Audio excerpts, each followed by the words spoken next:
All right, guys, I'm still up in Santa Barbara. I'm recording the album. Man, it's a lot of work. But I have some surprise celebrity guest appearances. I'm really excited about it. It's coming out really good. And it's an experiment. Hopefully, I can do an entire series like this. But we're putting a lot of effort into it. I'm self-producing it. And so to help fund it, I mentioned last night on the June Gloom preview, I'm making 800 sheets of blotter acid with the Shaky Jake image. It's on my Instagram right now, what it's going to look like. There'll be 800 of them. They'll be $40 a piece. There's also going to be 10 limited edition artist proofs. So only 10 in the world.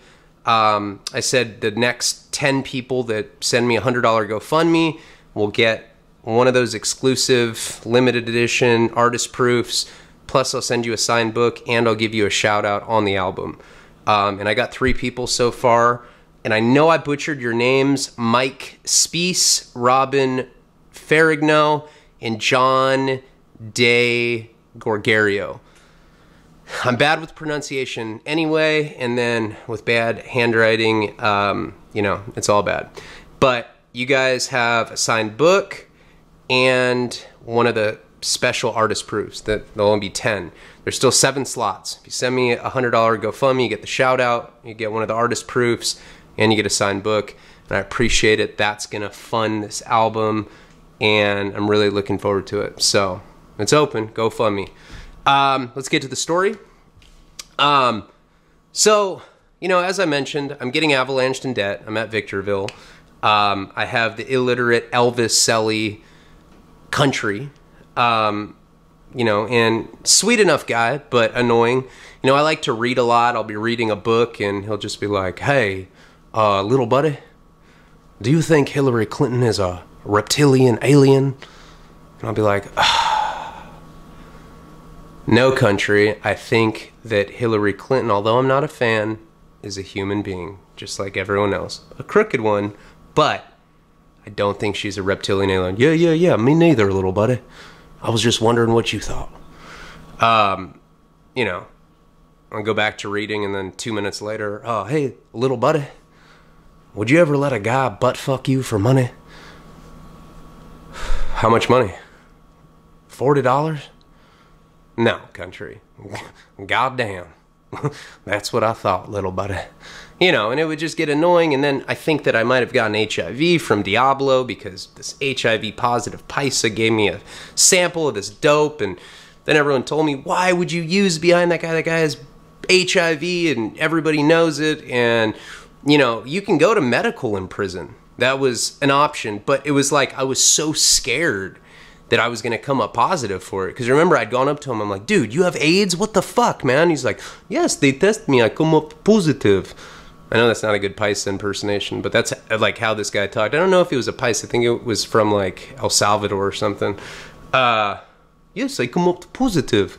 I'm like, dude, you gave me fucking AIDS. So I'm sitting there dealing with that. I got this annoying Selly named Country who's always asking me the most ridiculous shit. Oh, hey, little buddy. You know, and then just asking me like the most off the wall questions you can think of, just completely random stuff. And I'm getting avalanched in debt.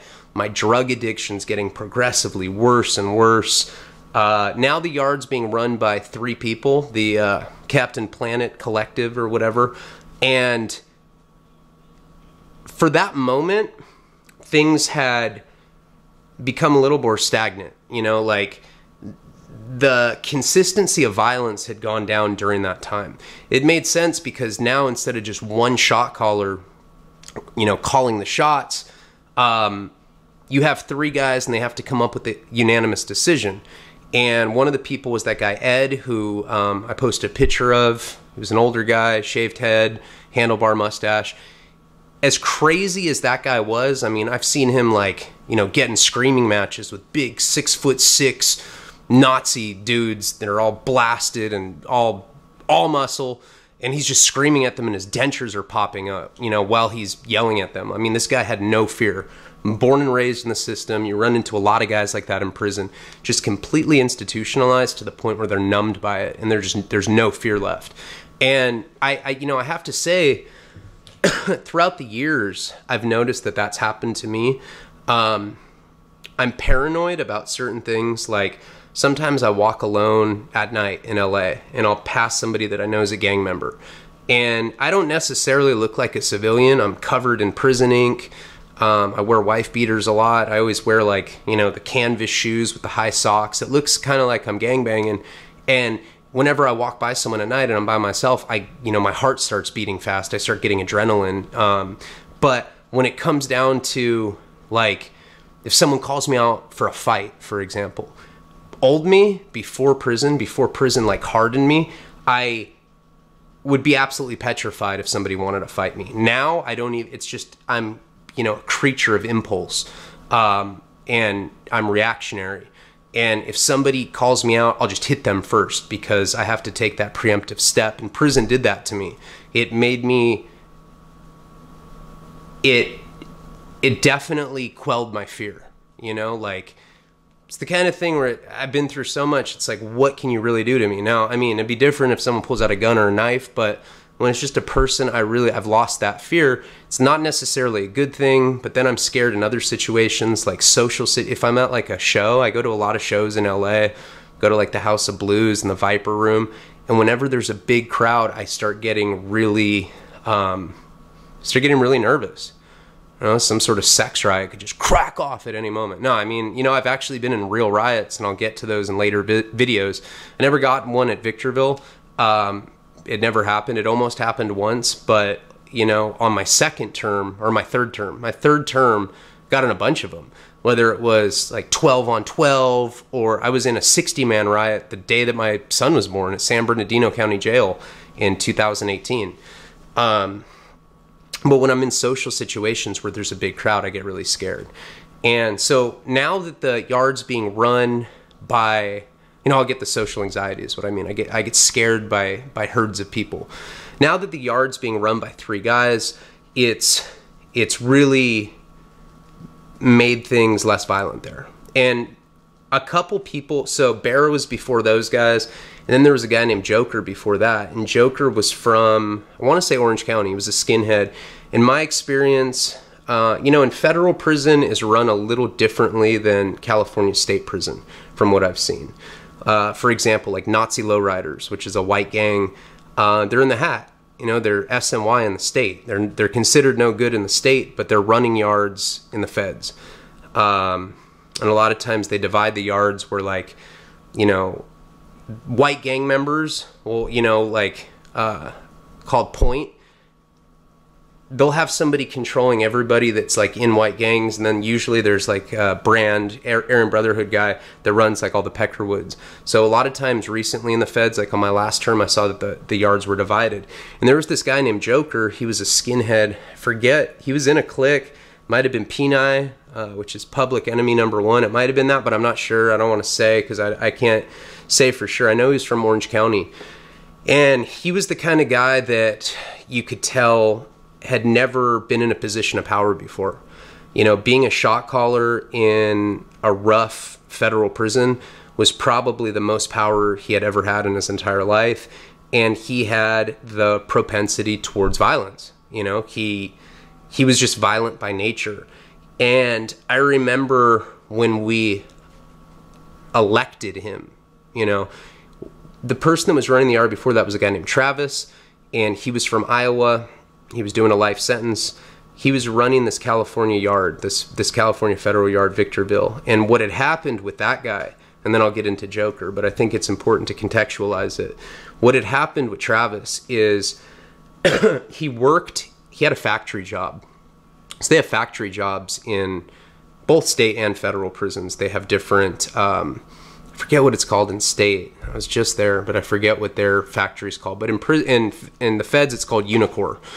And each prison essentially makes things, for the federal government. At Victorville, they were making Border Patrol vehicle parts. They were installing radios or lights on Border Patrol cars. And I always thought that was very ironic because they would have paisas that were working like slave labor.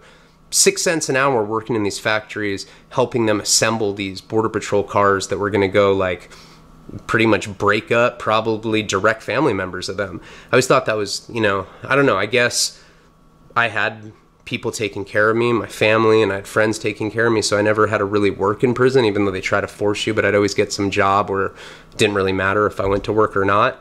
So there was this factory job called Unicor, and this guy named Travis was running, or he was like, you know, in some sort of management position, about as high as you can be as an inmate. They usually give that to inmates that have been at that particular prison for like 5 or 6 years, and he got like the highest pay grade, which I think the most you could make in federal prisons like $140 a month.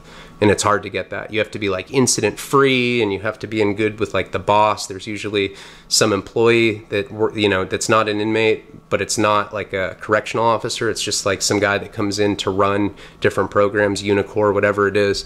And Travis worked, so he was running the yard for the whites at that time. And there was also a black guy that had it for the Crips. Crips. C-R-I-P-S. I know I said Crips last time. I rewatched that video. I was like, oh my God. And everyone slaughtered me. I'm sorry. So this guy was like, he was running it for the Crips, and Travis was running it for the entire whites. Crips and Bloods run together in federal prison. You know, they're under the umbrella of being black because they come together to, you know, if there's going to be a riot between, say, the Southsiders and the Woods versus the blacks, it's not Southsiders and Woods versus the Crips, Southsiders and Woods versus the blacks. So they come together, which is interesting because Crips and Bloods can be beefing on the street, and then they come to prison and all of a sudden they're allies because they have to be for number reasons. So this guy that Travis worked with, he was also in like a higher management position with him. He was running it for the Crips at this particular prison. And they would play rummy. They would play gin rummy, you know, a card game, in this little office that they worked in. And this black guy, I forget what his name was, he had accused Travis of cheating. It might have been vice versa. One of them accused the other one of cheating. They were up there in this office alone, and I think they were gambling, which you're not supposed to be doing with other races anyway. Some prisons are okay with it, some aren't. At that particular time, you couldn't do that. It changed when different people were running the yard, but at this time he wasn't supposed to be gambling with the black guy. They got in an argument and they started fighting. Now Travis wasn't like a big guy, he was kind of like a tall, lanky guy, and this black guy was like the size of Suge Knight, you know, just a big old burly black dude. And they fought, heads up, which you can't do. There's a hands-off policy when it's interracial like that. Like, if I have a problem with a black guy, I can't just take off on him. I have to go through the proper channels. I have to go to like the rep, and then they have to work and try to do some diplomacy and try to keep it secure so that the whole place doesn't just burst up in flames and this big riot kicks off. They went heads up, and this black guy beat up Travis, and he gave him a black eye. And after they got in the fight, they had agreed not to tell anybody about it. And Travis went back to his unit. He had a shiner, whatever. The COs weren't tripping on it. And he told his cellie that he had fought the black guy and not to tell anyone. And the cellie ends up leaking that information.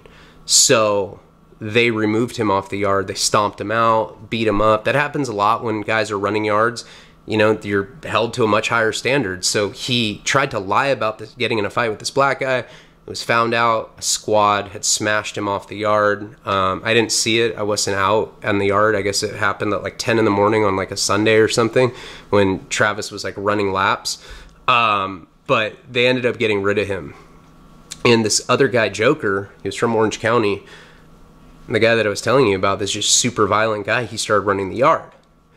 And he was just completely bloodthirsty. This guy was completely animalistic. And what had happened is, you know, people make wine. We've talked about that. They make pruno out of fermented fruit. It's also called hooch. Pisto is what, you know, Mexicans call it.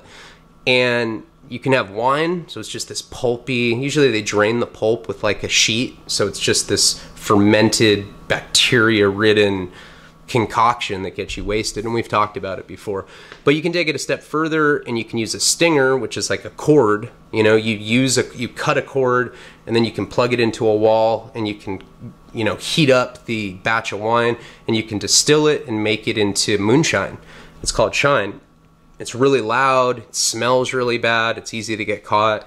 And some kid from Texas got caught making the moonshine by the COs. They were like doing a walk, they probably smelled it, whatever, they sent him to the hole.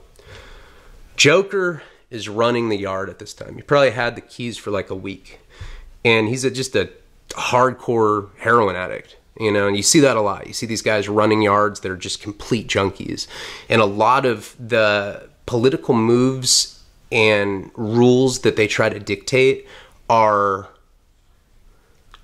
to help their own addiction in some oblique, covert way, you know, whatever the case is. Like, oh, we have to start paying taxes up to this person, and it's just to pay for their dope habit. You see that all the time. And so Joker's outside running the yard. This kid from Texas goes to the hole because he got caught making moonshine. And I think he went to the hole for like 30 days. And this guy, like, so while he's in the hole, Joker starts making, like, you know, bad calls. White guys are getting smashed. Somebody got stabbed at the handball court under his direction. So he probably had it. When this guy went to the hole, he probably had been the shot caller for about a week. When this kid was getting out of the hole, he'd been a shot caller for about 30 days. And what had happened is the lieutenant, when you're about to get released from the hole, special housing unit, SHU, when you're about to get out of the hole, the lieutenant will come up to you and be like, hey, do you have any enemies? Can you go back to the yard? And they went and asked this kid that was making the moonshine that, and he said, you know what? Fuck that yard. That yard's run by a bunch of drug addicts and bitches. And the lieutenant's like, do you owe money out there? He's like, no. He's like, then get your shit. You're going back to the yard. Well, what had happened is somebody had sent a kite, you know, like a little, you know, message written on a piece of paper out to the kitchen. And it had gotten back to Joker basically saying, hey, this kid that just got out of the hole, this kid from Texas, just so you know, respect, brother, just for respect, I'm telling you about this. This kid, he called you a bunch of drug addicts and bitches. Probably spelled it all wrong, no grammar, you know? And so Joker got this, and he wanted to make an example out of this. And I think this kid got out of the hole on a Wednesday. And you know, when they smashed people off the yard, it was on the Saturday, on the mandatory white yard for the mandatory yard for the whites. So this kid got out on a Wednesday. Literally the entire prison knew this guy was like gonna get whacked. Like, we all knew it. They even came to me and asked me if I wanted to be on the squad. I already put in work at this point, and thankfully, like, I was like, yeah, man, I'll do whatever I got to do. Some other like 20-year-old youngster like raised his hand and took my place, so I didn't have to be on this squad to remove him.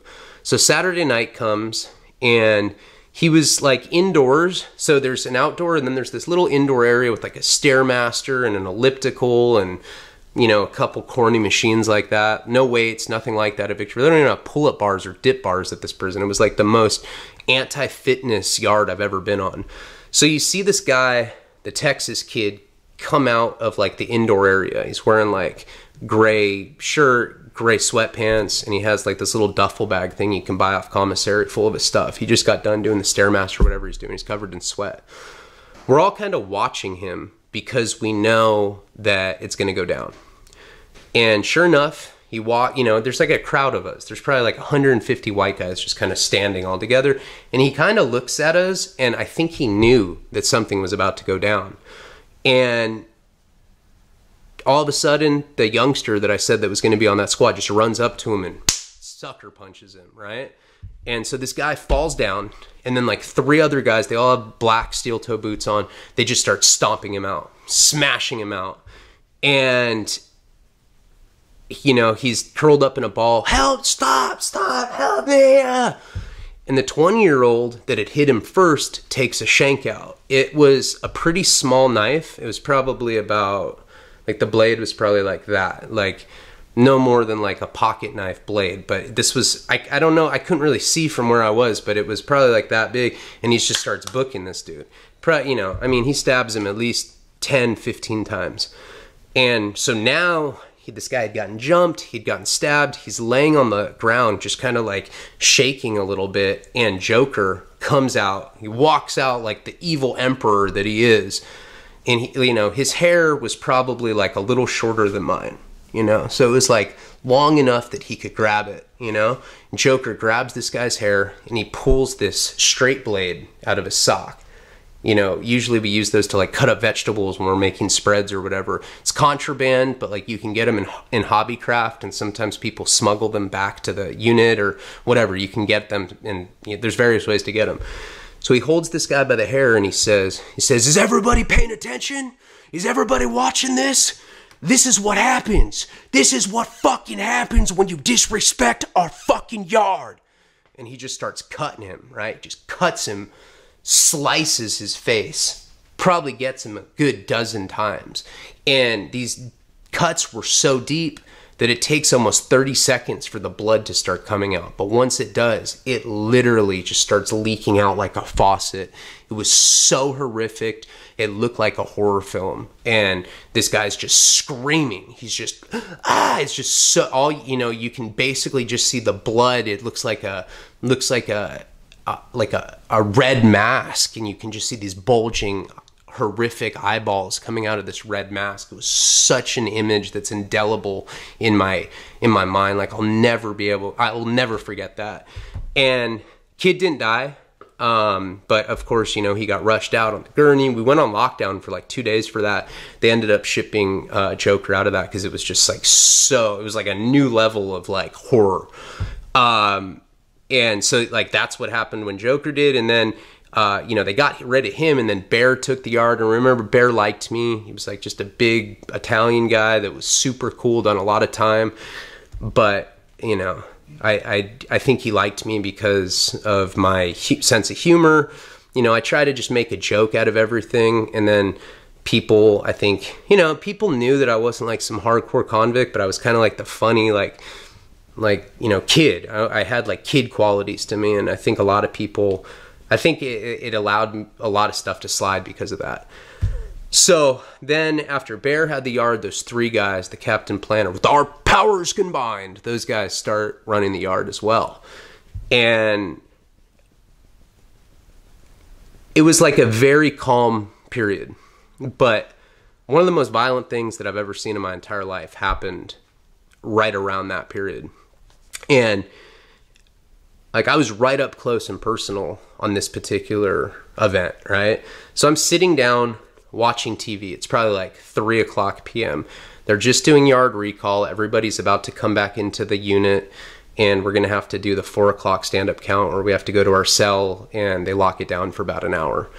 I'm watching TV with this other guy named Popeye, and he's like this short, stocky skinhead dude. And this other taller skinhead comes. So when you watch TV in the feds, like in state prison, you can order these little televisions, like flat screens for your cell. They're all clear and stuff, so you can see all the wires, so you can't hide stuff in the TVs. But in the feds, you can't buy a TV for yourself. So everything's in a day room, and at Victorville, they have like different TVs up on corners of different pillars. And each race has either 1 or 2 televisions that they can watch. And the way that it works is it'll have a number on top of it. It'll say like 88.1, and you can tune in with your radio and you can watch it. Now, politics at this prison would make it so that you had to have one earbud out, or if you were wearing like big headphones, you had to like switch it. So you always have an ear out so that you're aware of what's going on. And to this day, like if I'm out in public listening to music, I do that. It's just a weird habit I have. You know, it's weird. Like when I brush my teeth, I spit in the toilet. My fiance, so I was like, what the fuck? That's weird. It's just like little weird quirks that I picked up in prison.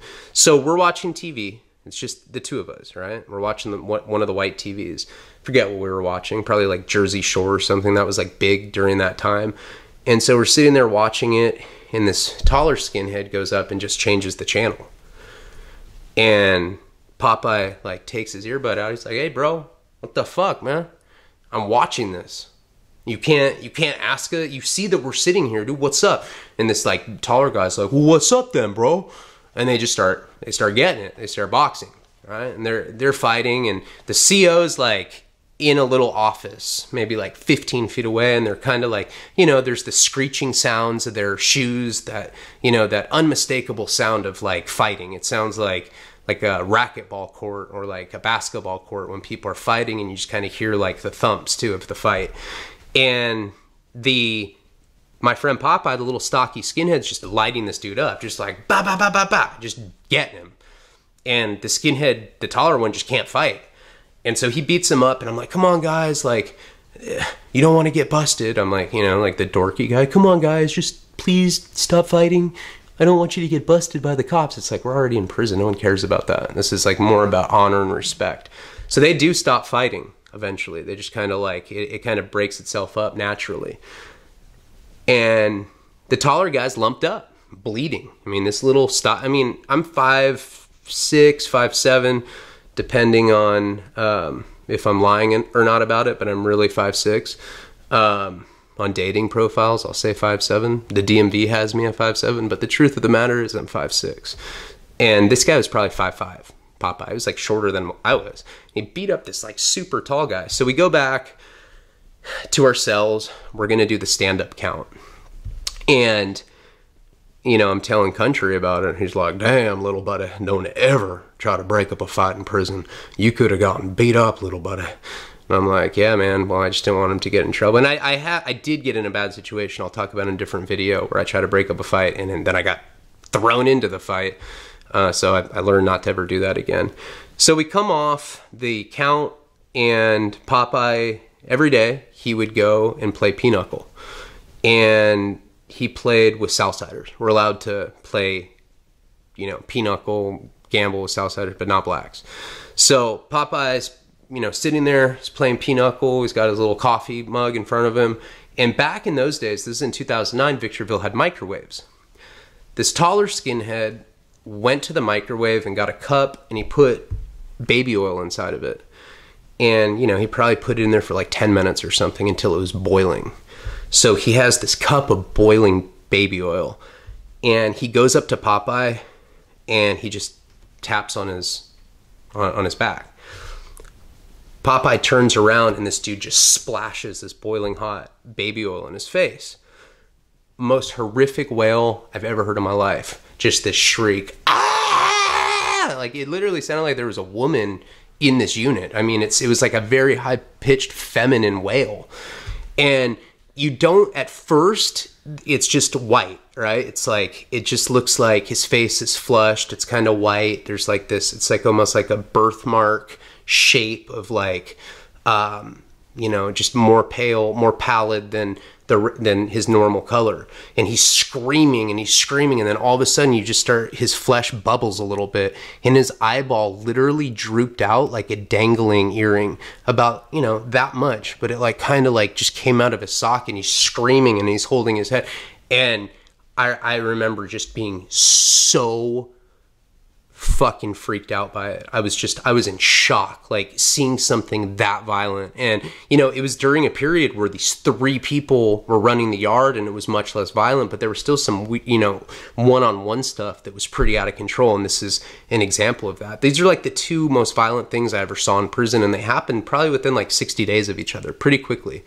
And he's screaming, ah, ah, and his eyeballs just kind of like drooped out of his socket. It literally looks like there's like it's like a tear of flesh just, you know, trailing like that out of his eye. And everybody, there's like other people are like, you know, gasping like, oh my God, like it was just so violent. And, you know, finally, of course, with the yelling, the CO comes, everybody down. So we like had to get down on our stomach, and we're watching it, and like he's getting on his radio, and you know, they rush in. There's cameras, so they picked up what had happened, and this guy Popeye got charged with it. He actually, I think he got 10 extra years for that, and this other guy was permanently disfigured, just like the other one. And you know, stuff like this was going on, and I just kept pulling dope fiend moves after that, despite knowing how severe the consequences could be. I'm still running around, running game on people, trying to outfox everyone, just being a full-fledged dope fiend. And You know, it didn't always work out for me, and bad things did start happening to me. And we're going to get into that in part 15 of my 5 years in federal prison. Please press like, comment, subscribe. Is that what you do? I don't know. I just hear people say this shit at the end of videos. Palabra.